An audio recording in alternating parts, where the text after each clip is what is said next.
Hello, it's me, Lodi, ng Simple Recipe. Today, tayo ay magluluto ng tortang giniling. Yan. At kung ready na kayo, start na tayo.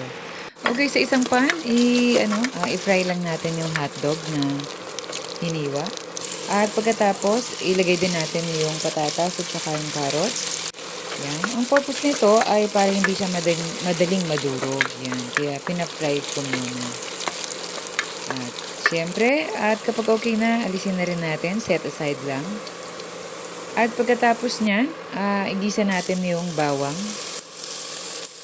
Same pan lang tayo. At syempre, sibuyas.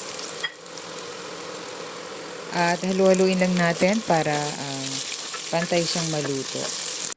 At ilagay na rin natin yung giniling. Yan. At ground pepper. Black. Yan. At soy sauce. Yan. At haluin lang natin mabuti. Yan. At ito, ang ilalagay ko dito is yung calamansi juice. Yan. Hindi ako maglalagay ng red sauce. Calamansi juice lang siya. At yan, takpan natin. Lagyan natin ng tubig. Konting tubig lang para sa sabaw. Para hindi siya dry. Ayan. Medyo okay na siya. Lagyan natin yung bell pepper na hiniwa ko din. At pagkatapos yung sinet aside natin ng carrots at saka yung patatas. Yan. Lagyan natin ng konting seasoning at para may linamnam. At kulang pa, lagyan natin ng asin at pagkatapos yung hotdog na.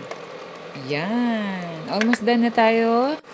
At ready to, eat na tayo niyan. Yan. Okay, maraming salamat sa panonood. At huwag kalimutang mag-subscribe sa channel ko. Ingat lagi at God bless everyone.